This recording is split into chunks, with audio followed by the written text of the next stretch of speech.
ఇది మందార. అసలు మందార ఎండిపోయిందండి. ఎండిపోయి మొత్తం పోయిందనుకున్నాను.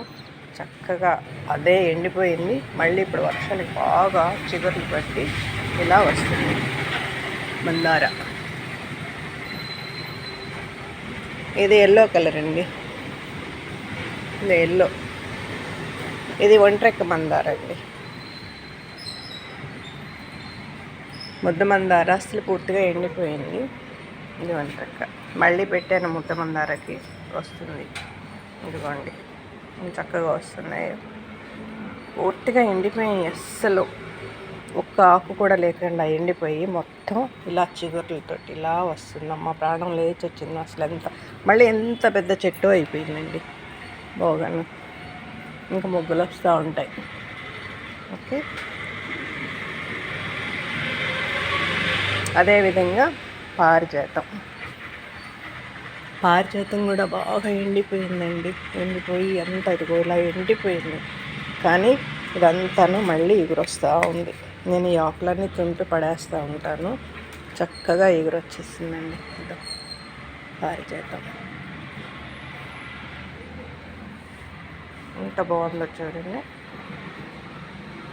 ఇలా వచ్చే మొక్కలకి నేను చూపిన ఎరువు పాదుల్లో కొంచెం మట్టి తీసేసి ఆ ఎరువు కొంచెం వేసేసి మట్టి పూర్తి చేసుకుంటే చుట్టూ కొళ్ళగిచ్చేసేసి ఎరువు వేసేసి బాగా పాదులకి నీళ్ళు పెట్టేసేయండి. ఎరువు వేసి మట్టి పూర్తి చేసి మనం ఉదయం ఎరువు వేసామనుకోండి, లేదు రాత్రికి వేస్తే సాయంత్రం వేసామనుకోండి, ఉదయాన్నే నీళ్ళు పెట్టేసేయండి. చక్కగా ఉంటాయి. ఎందుకంటే ఎరువు వల్ల ఏ ప్రాబ్లం లేదు కనుక, మన ఇంట్లో తయారైన ఎరువు కనుక భయపడే పని లేదు. బెల్లం ముక్క మిగిలిపోయి పాడైపోయినా అది వేసాను అన్నీ అండి. ఇదని లేదు. ఒక అరటికాయ తొక్కల దగ్గర నుంచి మనం తినే పండ్ల ముక్కలన్నీ పులుపు మాత్రం తగలకుండాను ఎరువు వేసుకోవాలండి. పులుపు అంటే ఇప్పుడు నారింజ, కమల, నిమ్మ ఇవన్నీ వేయరాను, అవి మాత్రం వేయను. మిగిలినవన్నీ వేస్తాను. వేసి ఇలా మొక్కలకి పాదుల్లో పెడతాను. తీసి పాదులోకి వేసేసి మట్టి కమ్మేస్తాను. తర్వాత ఉదయం వేస్తే సాయంత్రం నీళ్ళు పెడతాను. తెల్లవారికి బాగా చక్కగా ఉంటాయి.